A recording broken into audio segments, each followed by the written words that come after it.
It is always okay if you miss a day. Just know that I am one day further ahead than you. These are the words that I've come to live by. Have you ever come just short of reaching your ultimate goal?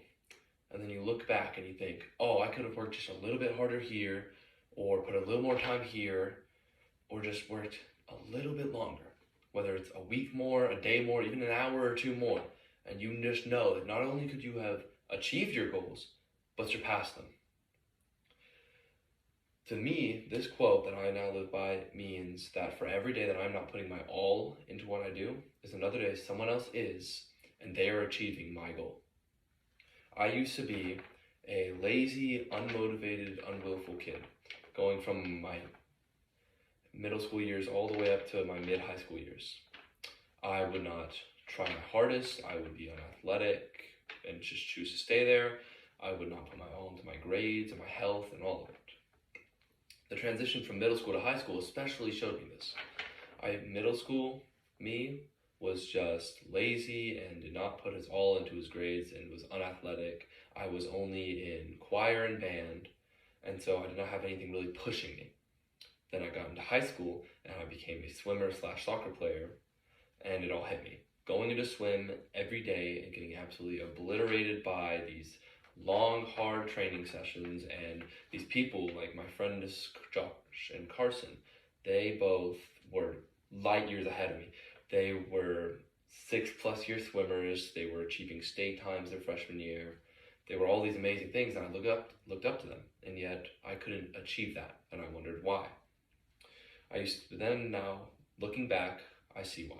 I used to skip practices regularly for both swim and soccer. I did not put my all into my health and my education, on my sport and my regular education. I wasn't really there. I wasn't motivated. My journey through my freshman year was mainly pain and whining and complaining about, oh, my sport's so hard, or oh, I'm so terrible compared to these people. And all I would do was complain, but I would never make that change. And that was my issue.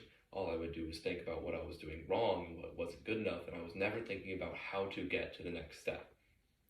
And then during my sophomore year, after a year of the freshman torment, going into my sophomore year, that summer before then, I had joined a club. I joined a club for swim, and that swim club was the pinnacle of my flip. I went from barely trying to becoming this aggressive athlete, and that lasted early into my sophomore year. However, that only lasted early into the sophomore year, as I just said, because my coach and my teammates were still telling me I wasn't good enough, or I just could not see myself in that position until the end of sophomore year. And I had just barely started to get there, and it clicked that if I wanted to be as good as them, I had to work twice as hard, twice as much. And so I started going to every practice, I started eating better, I started educating myself in my sport, and that's where it really started to peak. Now I'm in my junior year, and everything's changed. I am the top person on my team. I am working the hardest I've ever worked before. And after these couple years, I truly began to realize how much effort I'm willing to put in. I mean, it only makes sense. I got a taste for how good earned success was, going to state, becoming better, becoming admired by younger children in my team, and I just couldn't get enough of it. And so I worked even harder than I ever had, and that is who I am now.